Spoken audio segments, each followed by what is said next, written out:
Hey guys, in this video I'll show you how to go from beginner to advanced in flipping. You'll learn that the fundamental skills you're building up with the little cup template I showed you in the last video will keep being used as you advance to higher money filters. I will show you how to progress to each step and why I chose the price points I did to make your progress easier, and what you should be aiming to learn or to train in each one. So sit back, relax, and watch this video until the end because I'll try to explain to you all the knowledge I built up from flipping into this one video.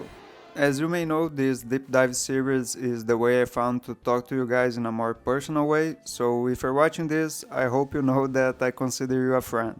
Also, and this might seem weird, but as a friend, if you're doing flipping sessions, I recommend you having eye drops with you. Because if you're very focused, you may not blink a lot and it's important to prioritize your health. So from time to time, use the eye drops, especially if you feel your eyes are getting dry.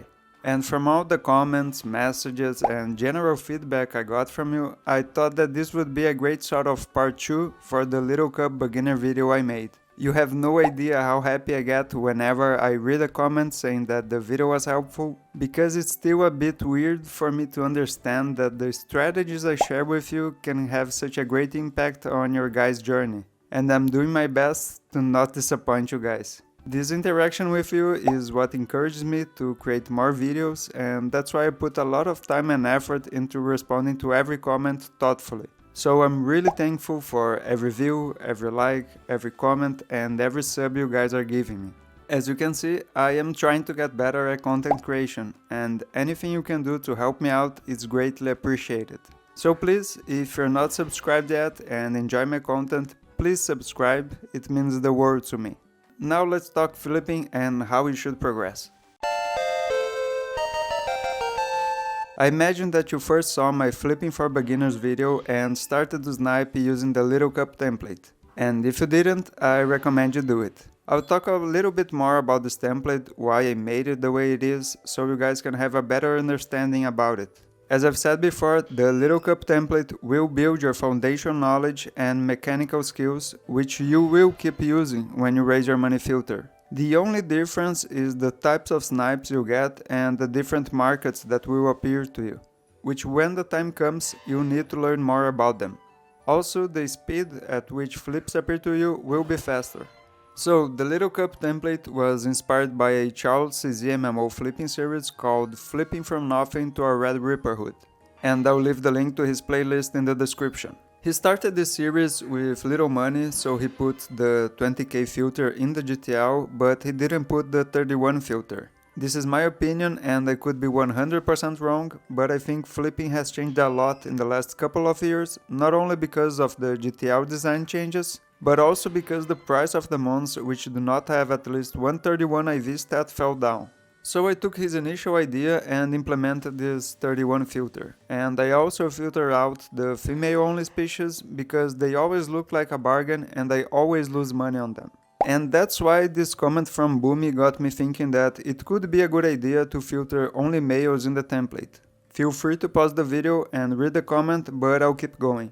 As you might have understood by now, the Little Cup will filter to you the mons which will be used as the first breeding step in the breeding chain, and I will expand on that. You are essentially having the most profit from two types of snipes, male breeders and desired species with at least 131 IV in a desired stat.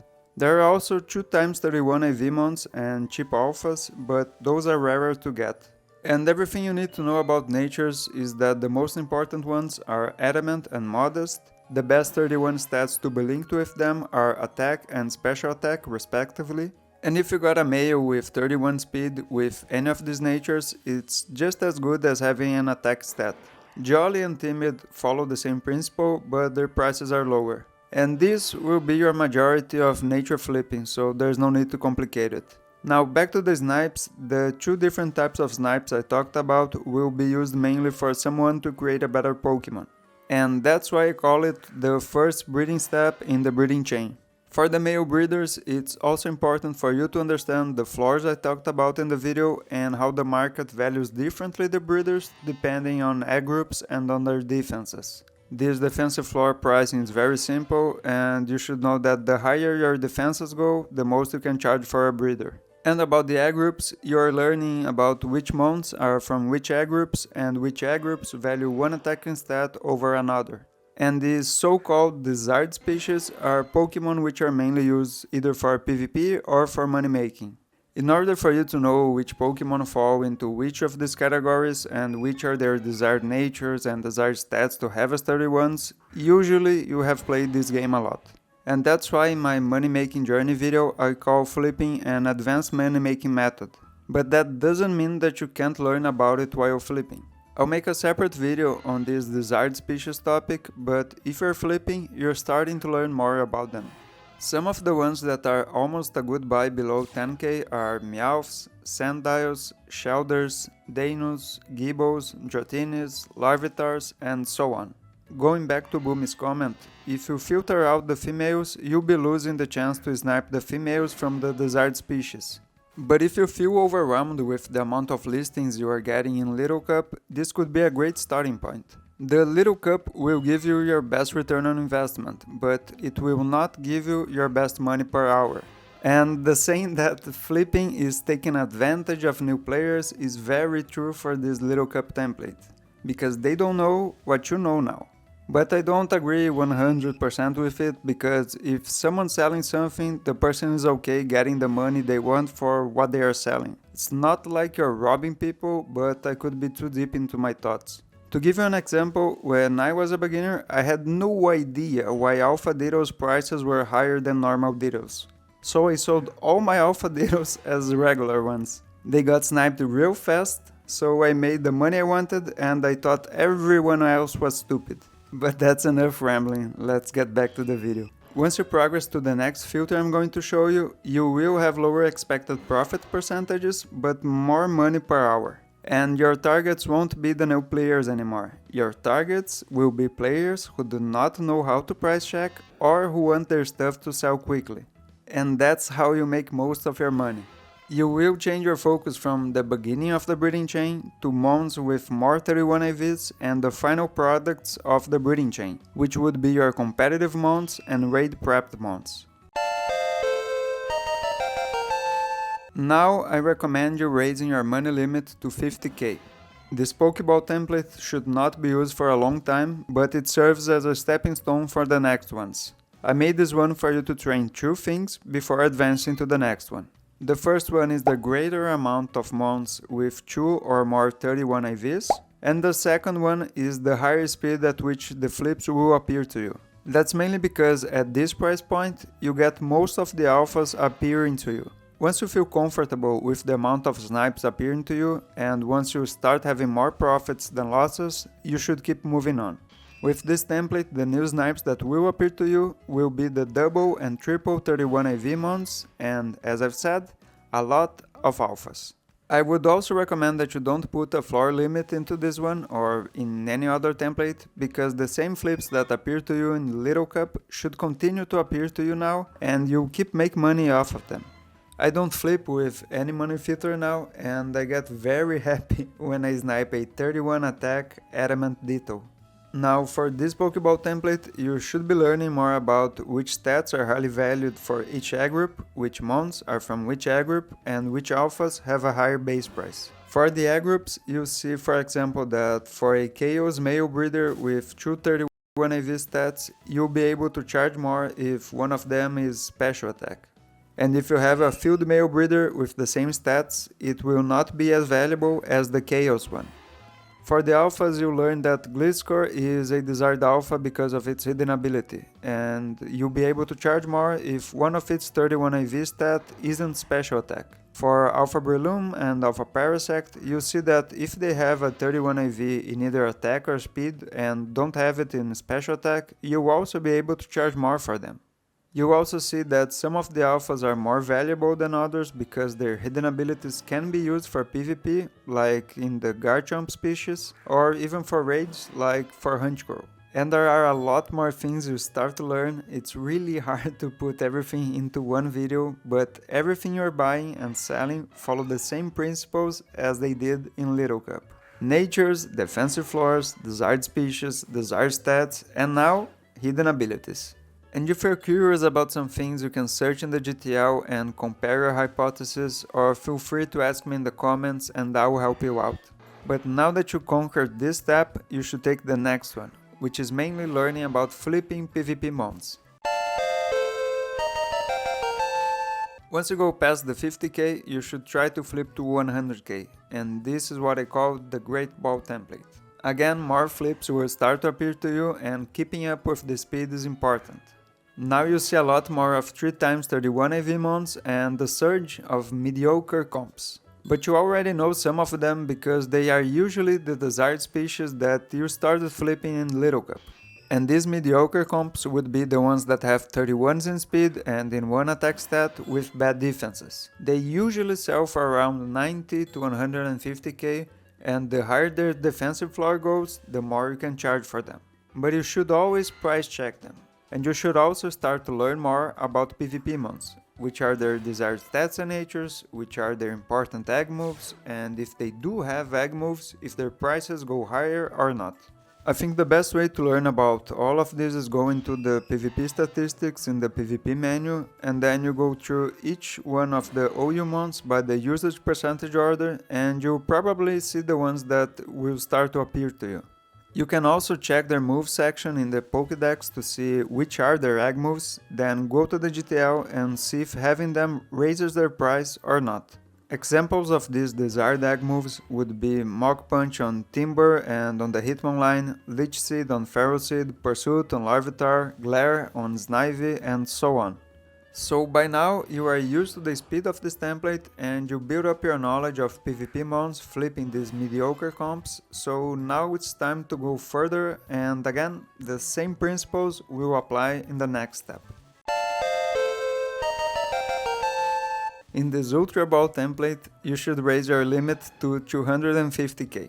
Again, keeping up with the new speed is essential, and at this price point, the most common flips that will start to appear to you are level 100 mons used for money making, like your level 100 Typhlosions, Waterspout Blastoises, Meowths, Munchlaxes, Banats, Cloysters, and so on. Also your level 100 mons used for catching, such as your Smeargos, Breloons, and Parasects, and better comps, those being mainly those with 20 plus on their defenses. For these comps, you are already familiar with them because you have been flipping their worst forms on the last template. But now you should see how much do they go for with defensive floors of 10s, 20s, 25s, and 28s. For the catching mons, you should know that Smeargos, Breloons, and Parasects should always be adamant with 31s in attack and speed, and EV trained in these stats. Their prices are at the highest if they have False Swipe and Spore. Also, the defensive floor prices you already know influences the prices of these mons. Parasects are more valued as a catching mon if they have the hidden ability, Breloon are more valued with the Poison Heal ability, and Smeargos have different sets of moves depending on what they will be catching, but the ones who don't have only Sketch have a higher price. For your money making mons, you should know that their prices can fluctuate a lot, but here a lot of players will want theirs to sell quickly. And you have a high chance of making a lot of profit in one trade, sometimes around the 100k range if you're lucky. For the payday mons, Meowth is highly valued if it's at level 100, Adamant with 31 in attack and speed, and if you trained in those stats, and also with the pickup ability. And Munchlax is the same, but Jolly is just as good as Adamant, because it doesn't have a great speed to begin with. For the mons used for item hunting, such as the frisk ones like Banat and Dusknoir, and for the pickpocket mons like Weavile, if they are at level 100, EV trained and with decent stats and natures, they should go for a range of 150 to 200k. For the trainer and gym run mons, Cloyster is good if it's at level 100, Adamant with 31s in attack and speed and if it trained in those stats. And the other ones are your typical gym run mons, which you could be familiar by now, but those will be all level 100, if trained, nature, and with 31 IVs in their desired stats. And the ones you see most are Typhlosions, Waterspout Blastoises, Archops, Weezing, Garchomp, Togekiss, Aerodactyl, Vanillux, and so on. Here it's hard for you to have time to check if it's the perfect gym run mon or not. Sometimes they are EV trained incorrectly, or sometimes they're still not level 100. Or even the Blastoise that you bought doesn't have water spout. But most of the time you need to buy without knowing everything about them. And I've heard it from Epoch that this feels like a roulette. If you lose, especially with Blastoise, you lose like 100k, but if you win, you can win the 100k or even more. So everything comes down to your own judgment. Another tip I have for you in this section is if you see that a lot of these different types of gym Ramons are being listed together, most often than not, it's some players selling their team, and this can give you more confidence that you are actually buying the good ones. And if you saw my price checking video, you saw that I have a box in my PC that I call the fix box. And this fix box is used exactly for these types of mons that are mostly underleveled or EV trained incorrectly, that when I got a good deal of them, I correct them and sell them. And congratulations, at this point you're pretty much a veteran flipper. The next price points will be about flipping the 531 AV's competitive mons, how particles influence their prices, and the last one will be no price points, where shinies will become frequent. It was kind of hard to define the price point for this Master Ball template, but let's go with 500k. With this price point, you'll see a lot of the perfect competitive mons, and you'll see that the important price factors about them are moveset, abilities, level 100 and particles. Everything you already know about them will be used here, but the risk of getting a wrong one is higher than before because the price of buying them is higher. And by now, you should be a pro at knowing what is relevant or not for each of them. So once you feel like you know the range of price difference between a Dragonite with hidden ability being alpha or by being normal, which is their most common moveset, what's the difference in price between a level 100 Volcarona being timid and by being modest, and all the things like that, you should up your limit to 1 million, because now everything will be the same, but you will start seeing the forms of these competitive mons with particles. The basic thing about particles is that any mon with a particle has more value than the same mon without it. Some particles can be bought and applied, and others can only be obtained by breeding. Particles is really hard to explain, but I suggest you take a look at the same PvP mons you have been flipping and seeing the ones with particles to start to learn which are more desired than the others. Also, you should get into the GTL items, filter particles and see the prices of them. I'll tell you how I think about them and you can decide if I'm right or not based on your own conclusions. Usually I price the particle mons as the cheapest one that has that particle. If it's an expensive particle, I price it in the range of 1 to 1.2 million. And this range depends if the species is desired or not for PvP. The expensive particles which can be applied, which are now rare to see because they are older, are Ghosts, DI, Hirodama, Snowflake and some others. Of course, the most expensive one is the Pump Kid, and if you snipe one mono with it, you should be celebrating. And the ones that in my opinion aren't relevant enough to make me price my mons a lot higher are the Anniversary Cake, Dark Crystal, Canto Friends, Phantom, Present and so on. But everything I'm saying here can change. It's not like I price them this way because of my personal taste. It's because how much buyers are willing to spend to buy them. So I suggest to get more familiar with them and their price points, which are breedable and which aren't, and which is the price of these applied ones. Another tip I have is if you're selling a mon that don't have a comparable one with the same particle to price check, I would take the base price of the applicable particle, then divide it by half and get the base price of your mon and then add these two together. So then you'll be selling your mon for its base price plus half of the particle value. But you can find your own ways, you can create your own strategies, and if you don't like the way I do it, this isn't science, this is flipping. And now you know everything there's to know about flipping except shinies. And that's the next price point. Congratulations, we're at no price point.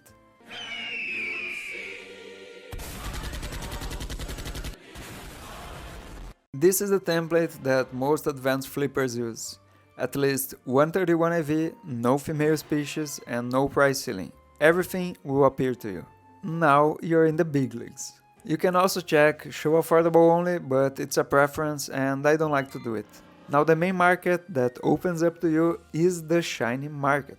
Here you need to be familiar with the prices that each egg group has for either male or female and for each stat. And honestly, I don't have it all figured out. I usually have a gut feeling that sometimes is right and sometimes is wrong. These shinies are most often than not used for people to breed their own shinies or for people to breed shinies for competitive reasons. The same things that you know about egg groups and natures are applied here. For example, if a male monster shiny has a 31 attack and is adamant, it will go for more than a KO shiny that is exactly the same. But these price points can fluctuate a lot during the year. And as I said, I'm not as familiar with this market as I am with the last ones. Also, there's a very important part of the Zard species here. Shinies that are single encounters only tend to have a higher base price than those who can be hoarded. And egg shinies are the most expensive ones. Let me give you some bad math. If a herd shiny goes for 2 million, a single encounter one can go for 7 to 20, and an egg shiny can go for 70 to 120 million. So you need to pay attention and you need to start learning a lot more about shiny hunting. And just to give you an idea, there's usually one snipe per day in the GTL that's worth over 20 million, and I was only able to get it once because someone missed a zero. And these snipes are almost always shinies. You should also know that the price for a male secret shiny from any egg group is around 16 to 25 million, and people breed competitive shinies for PvP.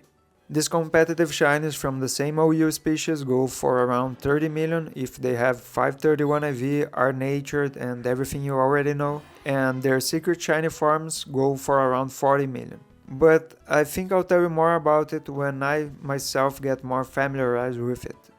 And that's the video. That's the best way I could find to actually show you how to progress in your flipping journey, so by now you have a better understanding about flipping than 99.9% of the players in this game. And if you do these steps correctly and get good at it, you'll be able to make something like 2 million per hour in expected profit while doing some other activity in the game. Exactly like I'm doing in this video. So, if you haven't subscribed by now, I would really appreciate if you do, and if you haven't liked the video yet, please do so. Well, I hope you get good at flipping and that I can compete against you in the higher templates. See you in the next video.